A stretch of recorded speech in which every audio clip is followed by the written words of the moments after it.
নিশ্চয় আমি সকলো বুথ সভাপতি ওলাই আহিছোঁ। আমাক বিজেপি লাগিবই তেজপুৰত এইবাৰ, কিয়নো প্ৰতি বছৰে আমাক যে কয় যে বিজেপি আমি আপোনালোকক তেজপুৰত দিম, আৰু প্ৰতিটো মুহূৰ্ততে আমাক কয় যে বিজেপি আপোনালোকক দিম আমি, এইবাৰ ভাল খবৰ আছে ভাল খবৰ আছে। কিন্তু প্ৰতিবাৰে আমি যিমান কষ্ট কৰোঁ, যিমান কাৰ্যকৰ্তা আছে সকলোৱে আমি কষ্ট কৰোঁ, কিন্তু তেওঁ তাৰ স্বত্বতো এইবাৰ যদি এজিপি বুলি শুনিছোঁ, মনটো বিৰাট বেয়া লাগিছে। আমি ভিতৰত সোমাইছোঁ, গোটেই সকলো ভোটাৰ কমিটি আমি ওলাই আহিছোঁ এইবাৰ যে তেজপুৰ এইবাৰ আমাৰ লাগিবই লাগিব, কিয়নো তেজপুৰৰ উন্নতিৰ স্বাৰ্থে আমি কাক মাত মাতিম? আমাৰ নিজস্ব এজন মানুহ নাই, প্ৰতিনিধি নাই, যাক আমি কথাখিনি আমি ক'ব পাৰিম। নিশ্চিতভাৱে সকলো বুথ কাৰ্যকৰ্তা আছে, যিমান কাৰ্যকৰ্তা আছে তেওঁলোকে আপোনাক ক'ব আমি যিখিনি কাম কৰোঁ, যিখিনি কৰ্ম আমি কৰোঁ অক্সিজেনত, তেওঁলোকে আমাৰ অক্সিজেন জীয়াই আছে। আজি মই বিশেষকৈ তেজপুৰৰ কথা ক'বলৈ যাওঁ, মোৰ নিজৰ গৰৈমাৰী হলচৰ পঞ্চায়তৰ আণ্ডাৰত মই দুবাৰকৈ ক'লোঁ যে যিটো মোৰ ড্ৰেইনেজ এয়াৰপৰ্টৰ মেইন লাইন ভাল ভাল প্ৰতিনিধি যি আমাৰ এয়াৰপৰ্টত নামে, তাতে চবে চলিত নামে এয়াৰপৰ্টত, সেই এয়াৰপৰ্টত কিনা যি ইমান ডাঙৰ বৃহৎ নলা আছে, দুৰ্গন্ধ দুখনকৈ স্কুল, তাৰ মাজত তেওঁ বাৰম্বাৰ কৈছোঁ যে নলা বন্ধ হ'ব লাগে।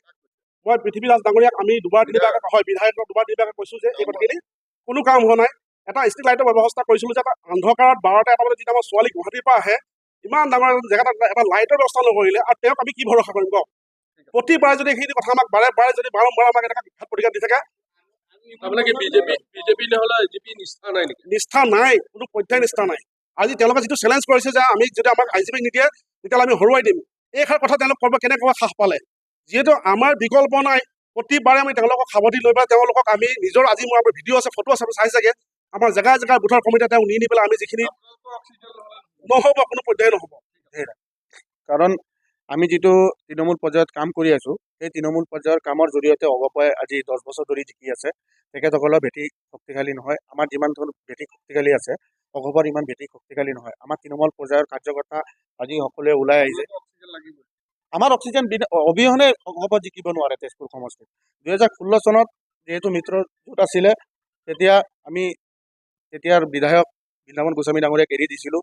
2021 চনত যেতিয়া আকৌ ইলেকশ্যন আহিলে, তেতিয়া আমাৰ বিজেপি দলৰ পৰা জিতেন বৰঠাকুৰ ডাঙৰীয়া নমিনেশ্যন দিবলৈ গৈছিলে, কিন্তু তেতিয়াৰ অসম চৰকাৰৰ মন্ত্ৰী তথা আজিৰ মুখ্যমন্ত্ৰী ডাঙৰীয়াই আমাক প্ৰতিশ্ৰুতি দিছিলে যে জিতেন দাকো কৈছিলোঁ, আমাৰ দলীয় কাৰ্যকৰ্তাক কৈছিলে হিলিবিলি বিবাহ ভৱনত। আজি মোৰ সেই দিনটোৰ কথা মনত আছে। মুঠতে আমাৰ তেজপুৰ লাগিবই। হিমন্ত বিশ্ব শৰ্মাদেৱ, আপোনাক তেজপুৰ সমষ্টিৰ পৰা আমি গোটেই কেইজন বুথ সভাপতি, 3টা মণ্ডলৰ বুথ সভাপতিসকলৰ হৈ মই আপোনালোক বিনম্ৰ অনুৰোধ কৰিছোঁ, 10 বছৰ চালোঁ আমি এজিপিৰ, এইবাৰ কমচে কম 2026 চনত আমি নতুন মুখ বিজেপিৰ প্ৰাৰ্থী এজন ABCD যোনে হওক বিজেপিৰ প্ৰাৰ্থী এজন দিবৰ কাৰণে আপোনাক অশেষ অনুৰোধ কৰিছোঁ। আমি সকলো বুথ সভাপতিসকলৰ হৈ পেলাই মই নিজে আপোনাক এটা অনুৰোধ কৰিছোঁ যে হিমন্ত বিশ্ব শৰ্মাৰ মহাদেৱে এইবাৰ আমাৰ শক্তিশালী, আমাৰ বিজেপিৰ শক্তিশালী ভেটি আৰু শক্তিশালী কৰিবৰ কাৰণে আপুনি এজন আমাক বিজেপিৰ কেণ্ডিডেট এজন দিয়ক।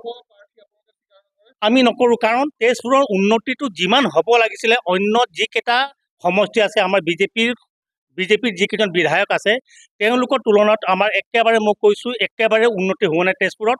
সেইকাৰণে আমি বিজেপিৰ নতুন এজন প্ৰাৰ্থী আমি বিচাৰিছোঁ এইবাৰ, আৰু মুখ্যমন্ত্ৰী মহোদয়লৈ এইটোৱে অনুৰোধ যে এইবাৰ আপুনি তেজপুৰত আমাক নতুন বিজেপিৰ এটা কেণ্ডিডেট ABCD যোনে হওক, আমাৰ অক্সিজেন বিহেনে এজিপি জীয়াই থাকিব নোৱাৰে। মই আপোনাক আজি দাঁতি দি ক'ব পাৰিছোঁ, তেজপুৰত নোৱাৰে, তেজপুৰত কোনো পধ্যেই নোৱাৰে।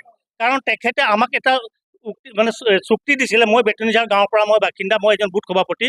তেখেতে যেতিয়া প্ৰথম আমাৰ বেতনিঝাৰত মিটিং দিছিলে, আমাৰ ৰাজহুৱা সভা আৰু ইলেকশ্যনৰ সম্পৰ্কত, তেখেতে কৈছিলে যে আমি যেতিয়া মই জিতি যাম আপুনি সকলো বুথ সভাপতিসকলক লৈ পেলাই এটা মিটিং কৰিম।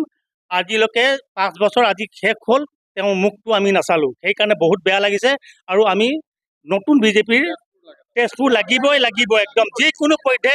হিমন্ত বিশ্ব শৰ্মাদেৱক আপোনাক আকৌ এবাৰ অনুৰোধ কৰিছোঁ, এইবাৰ আপুনি বিজেপি এজন কেণ্ডিডেট দি পেলাই 5 বছৰ আপুনি চাই ল'ব কেনেকুৱা উন্নতি হৈছে, তাৰপিছত ক'ব মোৰ আজি উক্তিটো